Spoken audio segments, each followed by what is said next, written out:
Dans mes derniers livres, à plusieurs reprises est employé le terme judéo-maçonnerie, qui était autrefois utilisé par Monseigneur Ernest Join pour qualifier la secte maçonnique.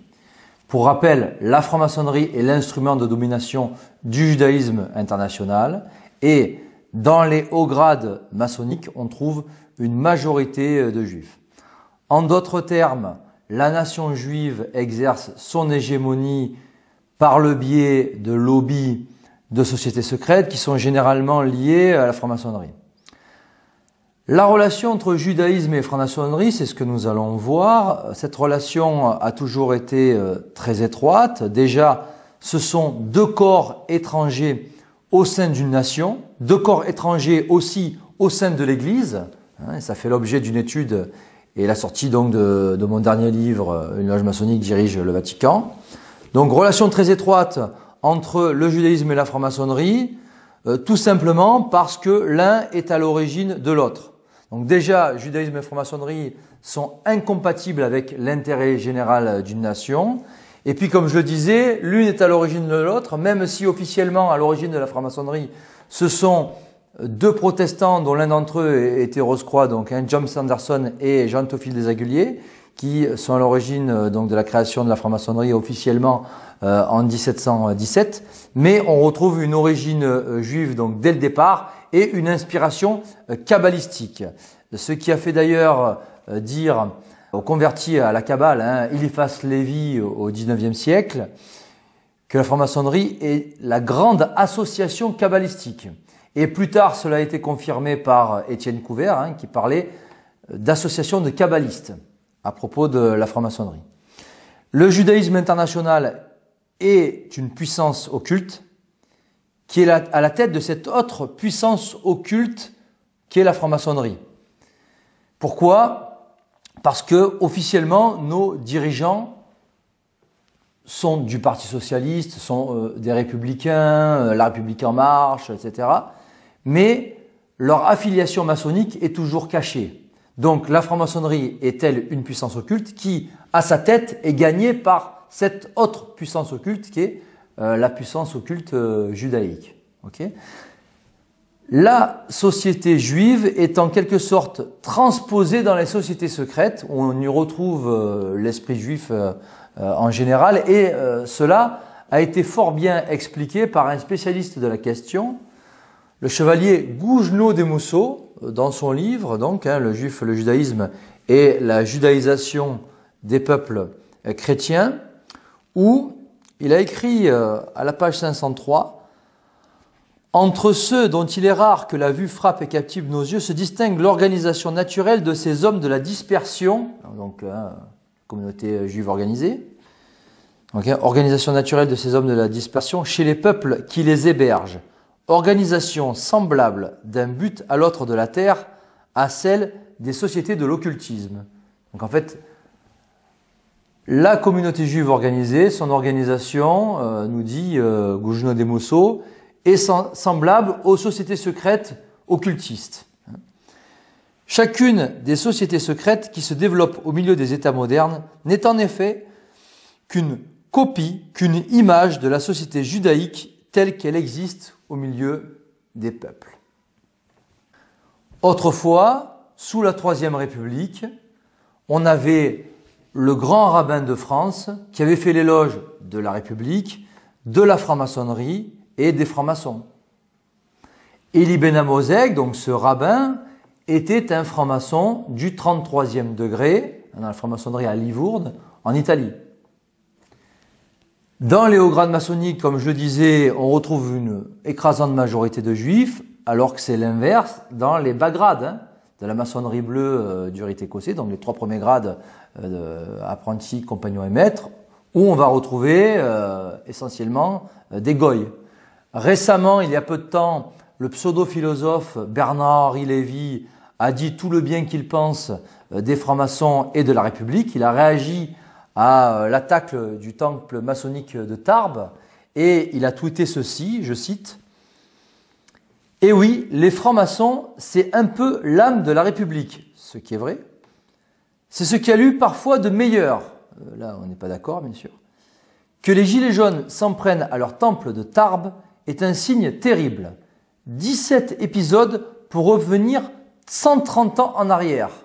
Alors 17 épisodes parce qu'il s'agissait de l'acte 17 des Gilets jaunes, pour revenir 130 ans en arrière. C'est-à-dire que pour lui, le progrès signifie la progression de la judaïsation de la France, de l'influence juive dans la République française. Donc pour lui, on a avancé de 130 ans. Mais pour nous, on a évidemment régressé en 130 ans. Donc c'est là toute l'inversion talmudique qu'on retrouve donc chez le juif talmudiste Bernard-Henri Lévy. Les juifs ont doublement besoin de la franc-maçonnerie et des francs-maçons. Donc de la franc-maçonnerie d'en haut comme de celle d'en bas. Et on va voir pourquoi. Donc déjà la franc-maçonnerie d'en bas. Pas tout le monde peut y accéder, mais elle est quand même assez accessible, cette maçonnerie. Donc on peut y accéder et on peut en sortir relativement facilement. Ces francs-maçons-là, des bas grades, servent surtout à montrer une certaine image, une façade philosophique, philanthropique de la franc-maçonnerie, où ils débattent de sujets de société. Donc il y a une idéologie quand même derrière, mais il y a un aspect surtout philosophique qui est mis en avant. Et puis aussi philanthropique à travers certaines actions.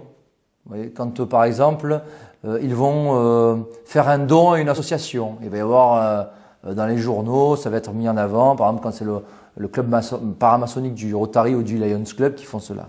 Donc concrètement, politiquement, là, les francs-maçons des bas grades ne servent à rien, ce ne sont pas eux qui ont le pouvoir. Ils cotisent donc, chaque année quelques centaines d'euros pour profiter du réseau maçonnique qu'ils considèrent comme un réseau d'affaires pour en fait prendre l'ascenseur social.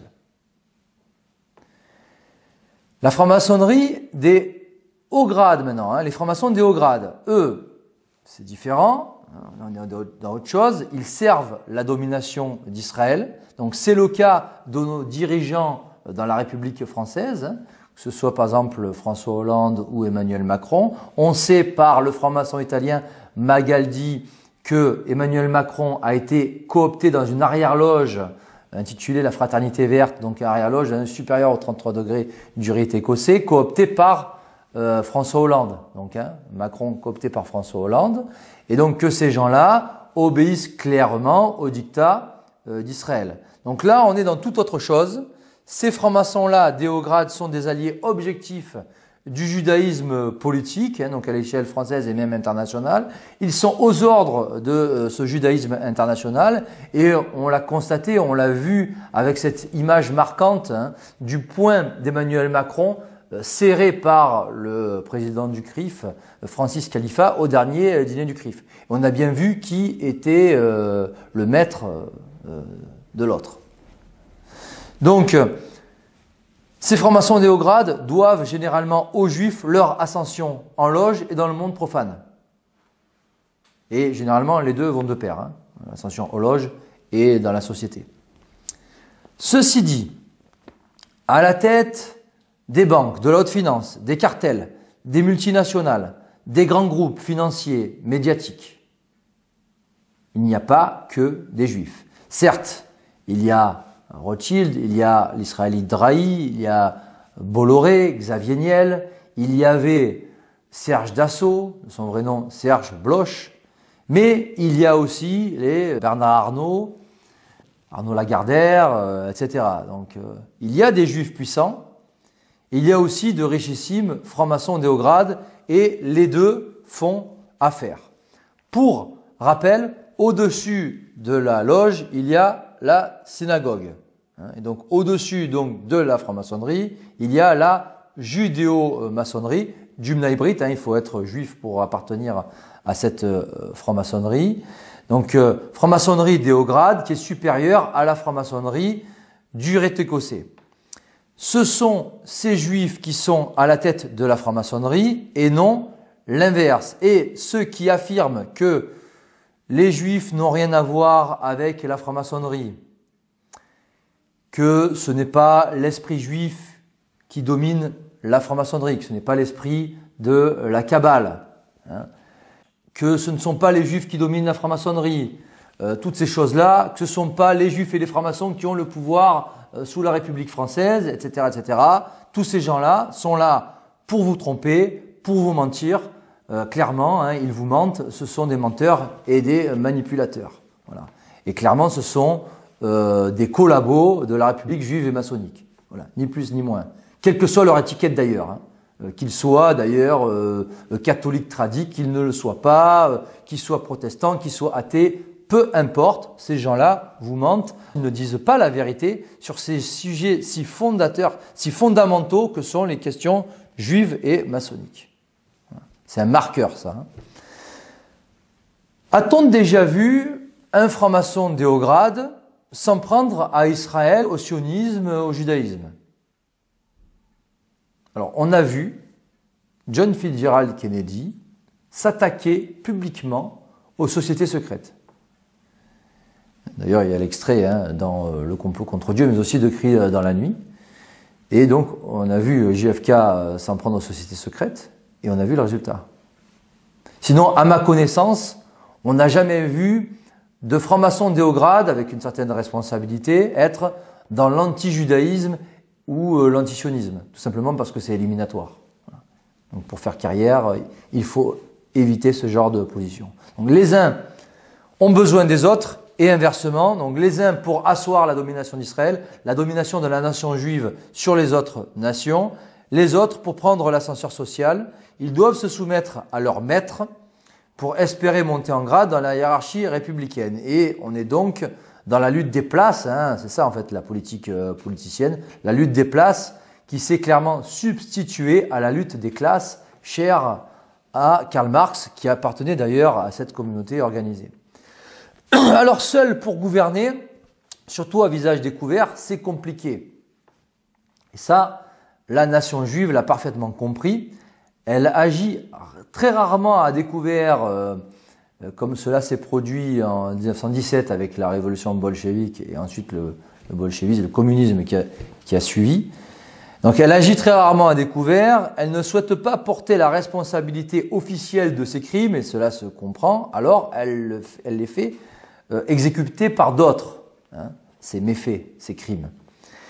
Du coup, les Juifs influent et même dominent par le biais des sociétés secrètes, donc sans paraître officiellement comme les dirigeants des nations et donc les responsables du désastre actuel, hein, du chaos ambiant. On a affaire à des faux pompiers et des vrais pyromanes, comme le sont donc les Jacques Attali et consorts. Donc, tel le diable qui avance masqué, Israël se tient en coulisses et fait faire le sale boulot aux goyim. C'est la raison pour laquelle, très souvent, le chef d'État d'une puissance est une marionnette goy sous contrôle judéo-sioniste. Et là, on va prendre les exemples des États-Unis et de la France. Il y a maintenant plus d'un siècle, avant la Première Guerre mondiale, aux États-Unis, c'était Woodrow Wilson, qui était donc le président des États-Unis d'Amérique, qui avait d'ailleurs été élu pour cela, pour faire passer la création de la Fédérale Réserve, et donc qui avait été élu, et en contrepartie, on lui a imposé comme conseiller l'avocat juif sioniste Louis Brandeis. Donc il avait comme conseiller Woodrow Wilson, donc Louis Brandeis, donc Israël, Edward Mandell House, qui s'était permis d'annoncer la Première Guerre mondiale plusieurs mois avant qu'elle éclate. Donc un agent très important du cartel bancaire, Edward Mandell House. Bernard Baruch comme autre conseiller de Woodrow Wilson. Donc Baruch qui était en fait le maître officieux des États-Unis d'Amérique et Woodrow Wilson était le maître officiel. C'est un peu comme en France avec Jacques Attali qui est le maître officieux de la République française et Emmanuel Macron le maître officiel. Et puis autre conseiller important de Woodrow Wilson, Paul Warburg, donc, qui était déjà à l'origine de la création de la Fed, avec cette réunion sur l'île de Jekyll auparavant, et qu'on va retrouver à l'origine de la Fed, qui était lié par le sang au Rothschild et aussi à Jacob Schiff, cet autre financier très important à cette époque-là, Warburg, qu'on va retrouver à l'origine de l'ONU et du CFR. Plus tard, aux États-Unis d'Amérique, on va retrouver un petit peu la même chose avec Bill Clinton, donc qui n'était pas juif, hein, mais qui va avoir comme conseiller économique Robert Rubin, secrétaire au Trésor américain, qui va être président du Council on Foreign Relations, donc c'est quand même pas rien, hein, comme ça un think tank qui décide de la politique étrangère des États-Unis. Donc, autre conseiller économique de Clinton, Larry Summers, donc là aussi, hein, en fait, hein, c'est Israël. Alan Greenspan, président de la Federal Reserve. Puis Ben Shalom Bernanke, cet autre président de la Fed. Et il y a eu ensuite Janet Yellen. Donc clairement, hein, pour être président de la Federal Reserve, donc cette banque centrale fondamentale basée aux États-Unis, clairement, il faut être israélite. Hein. C'est évident. Et donc tous ces gens-là, conseillers économiques de Clinton. Et on va retrouver à peu près les mêmes conseillers économiques sous Obama. Donc encore Larry Summers. Joe Biden Jr., qui lui n'est pas juif, mais qui est ultra-sioniste, hein, il l'a déclaré. Et puis aussi pour les questions militaires, Rahm Emanuel. Voilà, cela se passe de commentaires. Et aujourd'hui, c'est Donald Trump qui a pris le relais, qui est acquis lui aussi à la cause israélite. Et il l'a déclaré, hein, je suis un partisan à vie d'Israël. Et il a un entourage très juif, Donald Trump. On peut s'en apercevoir dans cet article du site Who Controls America, qui a été traduit en français sur deux sites, donc Jeune Nation et La Contre-Révolution, où on peut constater qu'il y a 60 juifs dans l'entourage de Donald Trump, dont 58 juifs ashkénazes. Vous vous rendez compte? Et parmi donc, tous ces juifs, on a sa fille, sa propre fille Ivanka Trump et son gendre Jared Kushner.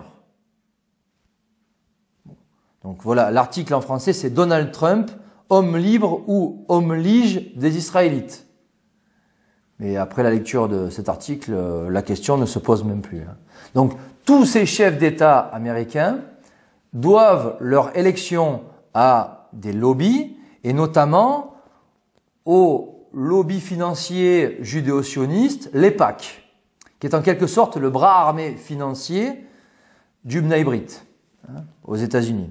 Donc, ils doivent leur élection à ce genre de lobby, et ensuite, ils ont des conseillers sionistes, juifs sionistes ou sionistes.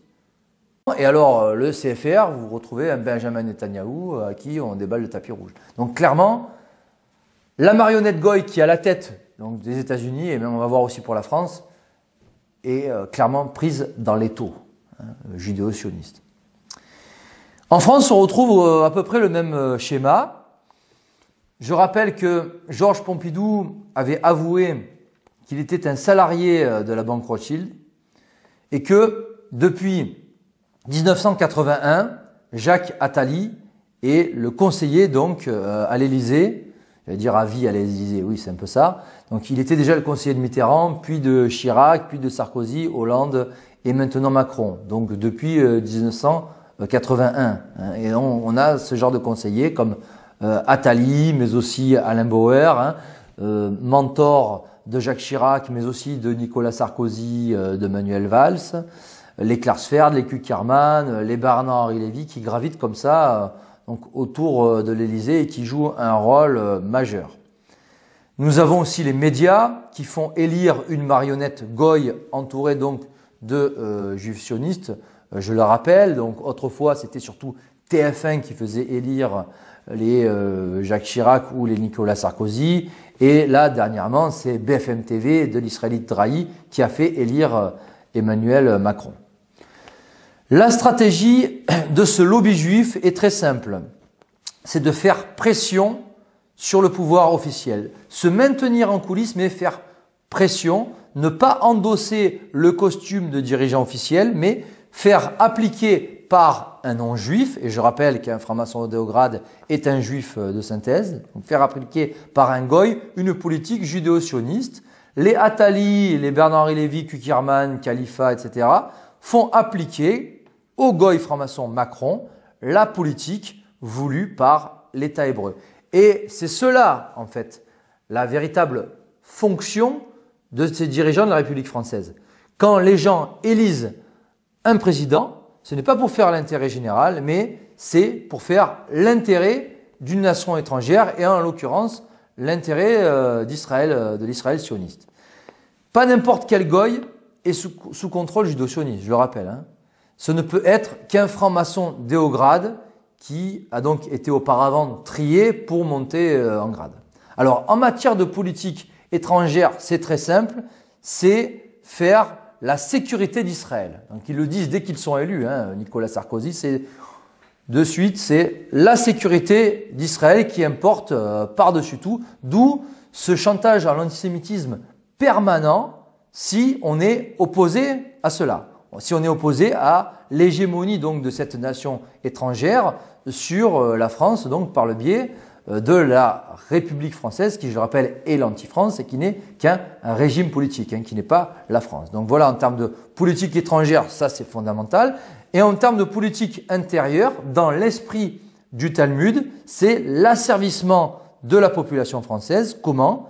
Tout simplement par le racket du contribuable, par l'État, au service donc de banques privées qui sont dévouées au Grand Israël.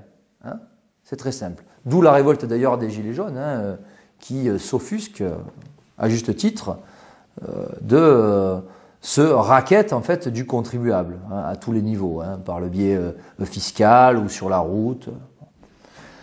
Alors ce qu'il faudrait, parce qu'il faut toujours essayer d'apporter certaines solutions, non pas sur le plan temporel, parce que nous n'avons pas le pouvoir temporel, mais plutôt sur le plan spirituel, il faudrait que les francs-maçons sortent de leur secte, qu'ils comprennent qu'ils sont les sbires des Juifs, leurs idiots utiles, que ceux qui se disent chrétiens et francs-maçons cessent d'être francs-maçons, parce que je rappelle qu'on ne peut pas être une chose et son contraire, hein, et que la franc-maçonnerie a été condamnée maintenant, il y a plus d'un siècle, hein, en 1884, par Léon XIII dans son encyclique Humanum Genus, et même auparavant, hein, je rappelle par Clément XII déjà au XVIIIe siècle. Donc on ne peut pas être catholique et franc-maçon. Donc si on est franc-maçon, on cesse d'être catholique. Si ces gens-là sont francs-maçons, ils ne peuvent pas être chrétiens. Et donc ce qu'il faut, c'est qu'ils sortent de cette secte. Il y a des prières d'ailleurs pour les francs-maçons. Ce qui est valable pour les francs-maçons est aussi valable pour les juifs, qui doivent cesser de l'être, et qui donc doivent sortir du judaïsme, de leur communauté organisée. On a eu des cas de conversion sincère et intégrale au christianisme. Bon, alors là, assez récemment, Israël Adam Shamir et le frère Nathanaël, eux, c'est le christianisme orthodoxe. Mais par le passé, du temps des apôtres, je rappelle qu'il y a une certaine partie qui a suivi Jésus-Christ, pas la majorité malheureusement. La majorité avait suivi les pharisiens, hein, qui sont en fait les rabbins, les juifs talmudistes d'aujourd'hui. Donc pas mal de conversions donc, du temps des apôtres. D'autres conversions, comme le père Ratisbonne, les abbés Lehmann, qui ont écrit sur les Rothschild, mais aussi sur les juifs sous la révolution de 1789.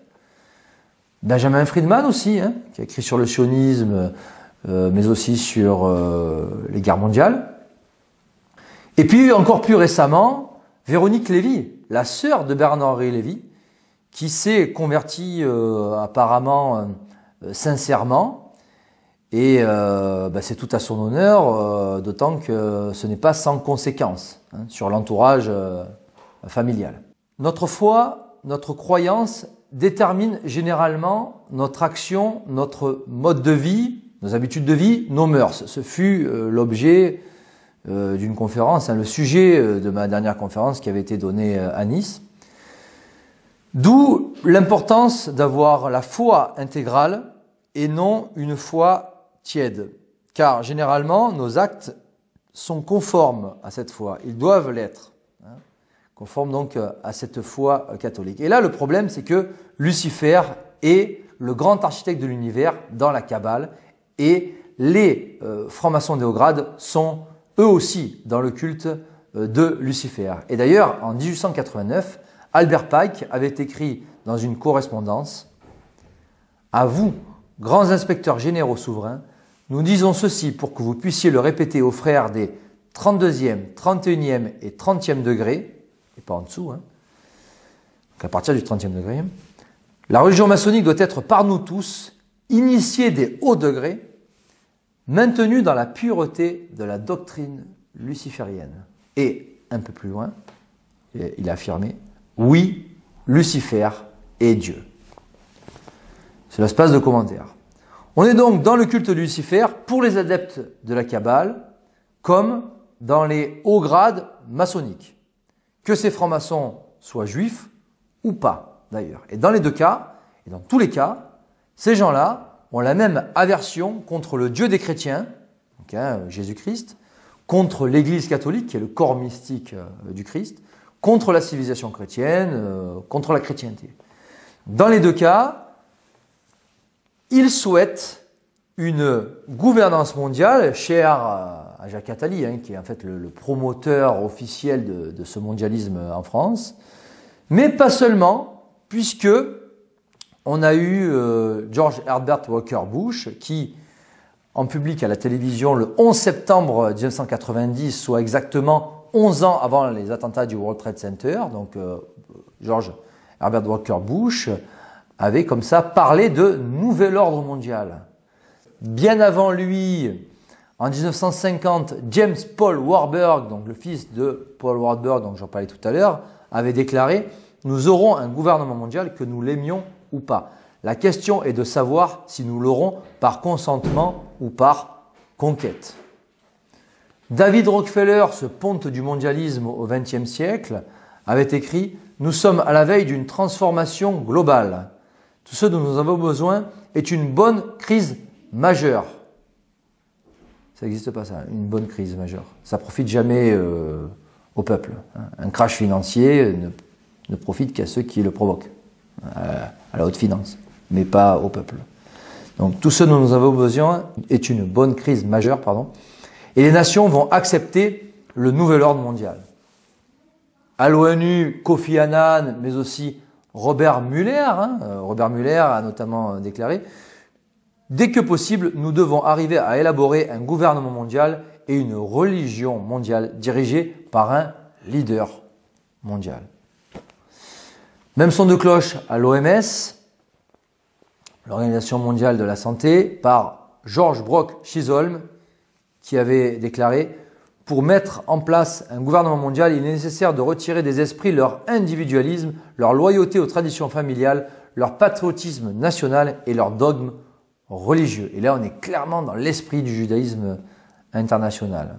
Donc ça, c'est à l'échelle mondiale, mais en France, c'est pareil. On a eu, il y a même maintenant un peu plus de 10 ans, Nicolas Sarkozy qui avait comme ça déclaré publiquement « On ira ensemble vers ce nouvel ordre mondial » et personne ne pourra s'y opposer. Donc il avait déclaré cela contre toute attente et de manière assez autoritaire. Mais François Hollande, lui aussi, donc là, que ce soit à droite comme à gauche, c'est pareil. Donc devant ces militants du Parti socialiste, Hollande avait parlé d'une nécessité d'un nouvel ordre international. Au sujet de la franc-maçonnerie, il avait dit face caméra « Si l'on croit, comme c'est mon cas, dans la République, il faut passer par la franc-maçonnerie. » Comme c'est mon cas. Donc lui, il croit en la République et donc il faut passer par la franc-maçonnerie. Et donc lui, il avoue qu'il est passé par là. Voilà. Donc il avouait qu'il était un franc-maçon, donc François Hollande. Voilà. Le but, on voit bien qu'il est identique chez tous ces gens-là. Et ce but, c'est celui des sociétés secrètes. Et c'est le message vraiment que j'ai souhaité faire passer au moment de tirer ma conclusion au sujet de la franc-maçonnerie dans mon livre qui est sorti à l'occasion des 3 siècles de la secte maçonnique, donc la franc-maçonnerie, 300 ans d'imposture. Unifier le genre humain sous une même bannière, la République universelle, sous une même religion œcuménique, réduire l'homme à son état animal, de simple consommateur dépressif. En ayant auparavant dissous les États dans les grandes puissances, ruiné et dominé les nations sous contrôle, effacer la notion de patrie, démolit l'ordre ancien pour ne laisser aucune trace de chrétienté authentique sur terre. Et d'ailleurs, l'incendie de Notre-Dame de Paris rentre dans ce cadre. Faire tomber toutes les barrières économiques, sociales et culturelles en faveur du marché. Marché, c'est-à-dire les multinationales, dont fait l'éloge Jacques Attali. Pour enfin aboutir au village global. voyage global aussi encensé par Attali, piloté depuis Israël par la judo-maçonnerie qui est la contre-église de Satan. C'est ainsi que se projettent les oligarques occultes du mondialisme, ces faiseurs de catastrophes et architectes du désordre, en vue d'un nouvel ordre mondial qu'ils appellent de leur vœu, de ce messianisme juif talmudique qu'ils poursuivent avec tant de persévérance. Et on ne doit jamais perdre de vue que ce messianisme-là, ce messianisme juif talmudique, et donc toujours cette attente du Messie chez eux, est absolument fondamental pour comprendre les événements de ce monde. Donc voilà ce que poursuivent les talmudistes et les francs-maçons d'Éograd qui sont au pouvoir et qui amènent la France et les nations à leur perte, malheureusement.